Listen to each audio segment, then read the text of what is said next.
living is not for everybody, especially if it's going to be DIY. Do your research, take your time. We spent 5 years doing the research and 3 years saving the money and another year planning. That's a lot of time, money, and effort to put into something, but for us, it was worth it. Our thing is we had 3 years. We sold our house, moved into an apartment, downsized. Moved from that apartment because the prices went up into a smaller apartment. It was 600 square foot, and we downsized. So then we moved from that to the tiny house. I feel like that was probably the best thing for us. Could I have went from my house to this? Probably not. Now I love it. I love not having so much stuff. Hi, I'm Steve. And I'm Roberta. And this is our DIY tiny house in Conway, South Carolina. This is our DIY tiny house. She's 32 feet long, 8.5 feet wide, and 13 feet tall. Square footage total is 264. The entire design is from the wife. The reclaimed wood, the board and batten siding, and any exterior design is all her. My construction process started when I was a kid, a little bit of bricklaying at a very young age, never let it go. This is the first tiny house build. This was all me, to a point. I hired an electrician because I wanted a licensed electrician to do the electrical, hired a licensed plumber, same thing with the heating and air. Hopefully down the road, we will make a move to our own piece of property and then we can put a full deck all the way around it. Over here to my left is a matching shed. That was also per the wife. We did that so we could close out our storage unit and save more money that way. The house has 3 doors. We have the front door, we have French doors on the side, which will match with the deck eventually. And we do have a back door. It goes directly into the bathroom, or you can call it a mud room. There's an outside shower there. Eventually that will get hooked up when we get our own deck. Now that we've talked about the outside, let's join the wife on the inside.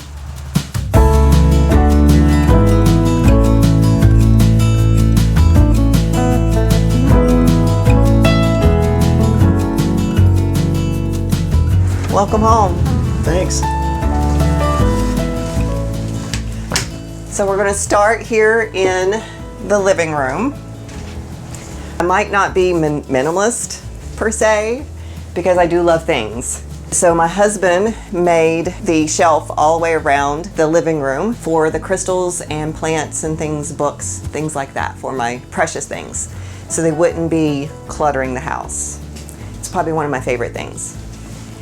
He did not want to get rid of the big TV, so we put it up high so that he could just stand there and be cooking and watch TV. When we are sitting in the recliners, we always just be reclined watching TV, so why not? So that's when we're in here, we just recline, we're laying back, and we can see the TV perfectly for us. The hall tree I found on Facebook. Great storage. There is storage underneath for our things, pillows and blankets and things like that. And then my husband has a bad habit of dropping things when he comes in. So he has a special basket here with his things. And so now he just comes in and drops them there and they're out of the way. I love nature. That's why I wanted lots of windows, doors, so it has brought nature to me. We have all kinds of animals, and so I sit here. That's my tranquil spot right here, is watching the animals play outside.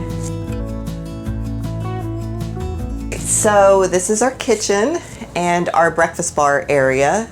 This piece of wood here I found on Facebook Marketplace as well for $50. It was a steal. Absolutely love this. This is one of our favorite pieces that we've done. I was diagnosed with autoimmune issues, Lyme disease, about 10 years ago. And because of that, I have a low back issue. As far as the rest of the design in the house, my husband has made sure to help me with all those issues. The sink is, as you can tell, is raised so that I can stand here and not have to bend over, because it's that slight bent that bothers me. My design choices, I would have to say that it is bohemian cottagecore. That's what I call it. The cabinets are a sage green. It's a dried thyme, I think is the color.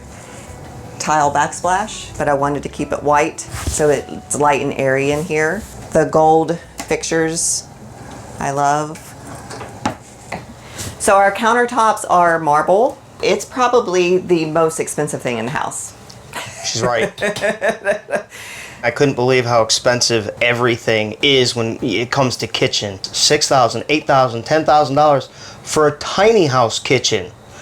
This is the only brand new cabinet in this house. These are all from Home Depot and they were all damaged. I had to fix them all. But that whole entire kitchen was like $500. So it was worth it to take the time to actually fix all of these cabinets. So we went with the Frigidaire. And as far as the size, it doesn't bother us because he goes to the grocery store daily. We eat fresh. So, of course, it's raised up for me, so I wouldn't have to bend over. Underneath it, we keep our dog dishes in the dog bowl, and there is a little bit of storage hidden under there. The pantry, I wanted some place to put the brooms, the mop, things like that. And he also built inside the place for our canned food. And then on the top, he did put this drawer in for me. And this is all our supplements and things like that.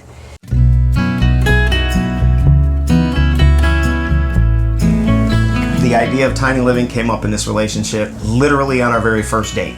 She had asked me where I thought I would be in 5 years. I said I always wanted to build the last home I would ever live in. Yeah. She said, wouldn't it be cool if it was a tiny house? That was it. And we just never lost sight of it.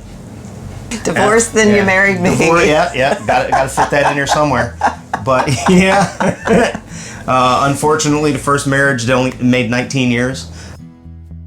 After that, I was actually a homeless vet here in Myrtle Beach for a little over 2 years. Never lost sight of anything. Kept struggling, kept pushing. Met a nice gentleman at church through a good friend of ours. He was in the process of a divorce. We literally ended up being roommates for about 5 years, and he helped me get back on my feet. Started my own business, landscaping, tree removal. And then that's when he met me. That's when I met her.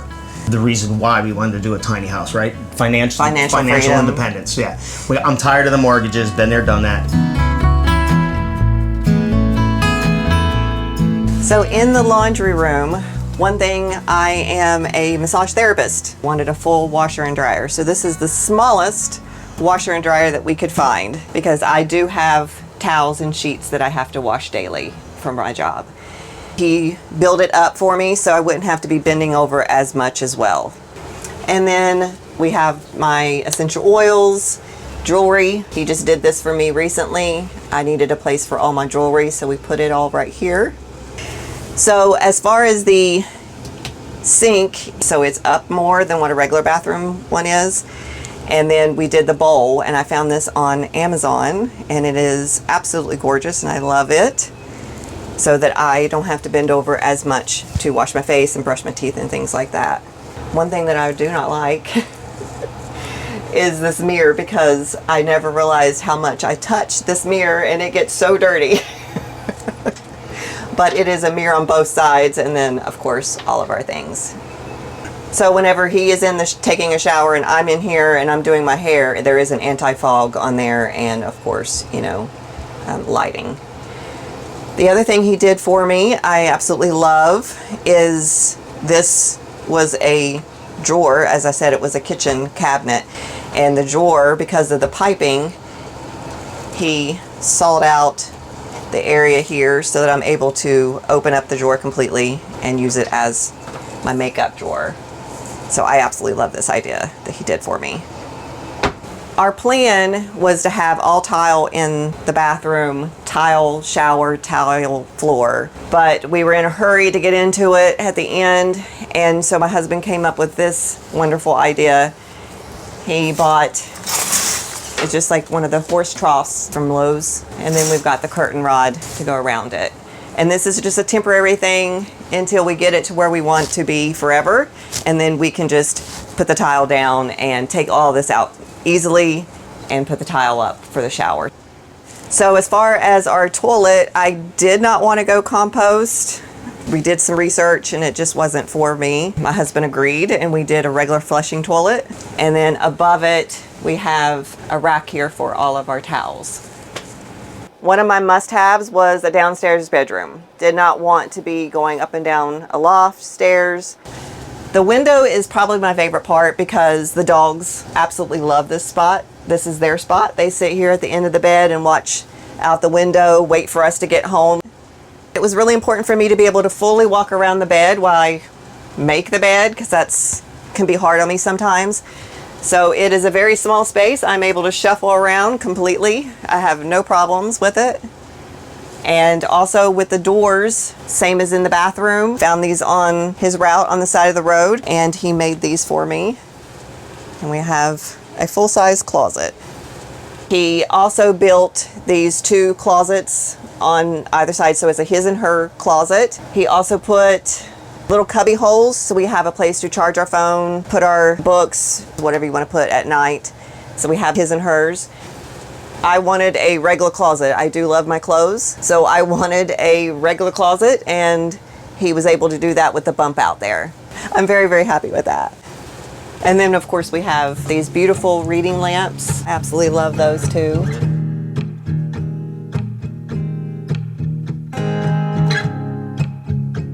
Started watching tiny house videos. YouTube was our go-to. Yeah, it was our dictionary. Yeah, pretty much.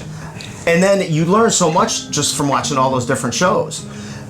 One day I watched a show, build show, Matt Reisinger. He was building houses, not tiny houses, very differently. And the concept was the houses themselves have been built the same for 50, 60 years. Why has nobody thought of a better way of building it? So they started building something called a perfect wall. This house has 3 walls and 3 roofs. No outside touches the inside, no inside air touches the outside.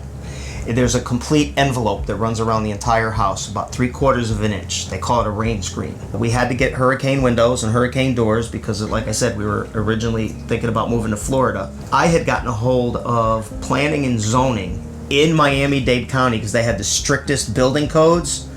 He was nice enough to send me them. I downloaded them, and the house was built maybe just a little bit above those building codes. I kind of went overboard on the hurricane fasteners and GRK screws and everything else that there was to build a house. But it was fun. I would do it again. He surprised me one day before he put the insulation up. He had gathered all of our friends and family from all over the world and had them all send us affirmations, positive thoughts. Some of our friends that were here locally, and they wrote on our walls. And I took all of those and stapled them to the walls before he put the insulation up. So they're all inside the wall. So the house is literally wrapped in love and support from our friends and family. Unfortunately, we started building the house in April of 2022. That is when everything doubled and tripled. So now my $8,000 trailer became $11,000 because steel went through the roof. A typical door that was 200 and something was now 700. So that budget kept going up. At the time, we were paying as we were going. Every single thing we bought got done, and then when the next paycheck came in, we were able to keep going. That was both of us working full time. At the post office, I was working 50 something, 60 hours a week, and on this. So I was putting in 80 something, 90 something hours a week for probably the first year. So she went from 26 to 30, and we're probably just over 40. And then that's with her working her magic on Facebook Marketplace. Yes. The window in her bedroom, our bedroom, whatever, that was like a $1,500 window. She found it for $500, and obviously I did all the labor.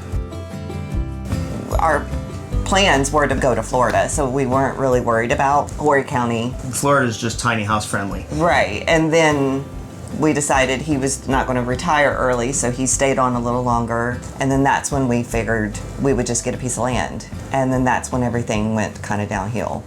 I went to planning and zoning. A friend of mine gave me somebody's number there, and I asked, and she said, yeah, sure, let me see what I can find out for you. Kind of sort of was a no, just right from the get-go. Long story short, 3 attorneys total and a state senator, and basically here in Horry County, there is no such thing as DIY. And originally we had came to this park because we knew they had tiny houses on here. She said we were grandfathered in, that's why we're allowed to have them here. And I don't have a problem with the park. I love it, I love the location. Prices are reasonable. So far every neighbor's been awesome, but I don't want to stay here and spend this kind of money on something that's not mine. I want a piece of property. Because people ask me how many square feet is that? I said, well, it's 264 square feet total, but it's 107 square feet of floor space. I really don't bump into you much unless I want to. Yeah. So we've acclimated really well to it, I feel like. I can't say that there is any like negatives about it. It's all the comforts of home, just in a smaller spot. Thanks for stopping by Tiny House Expedition. I'm Alexis. And I'm Christian, and this is our DIY tiny house on our homestead in Oregon. Looking for more tiny inspiration? Watch these videos. But if you're looking for something specific, visit our channel homepage to browse tiny homes by category. And don't forget to subscribe. Hope to see you soon.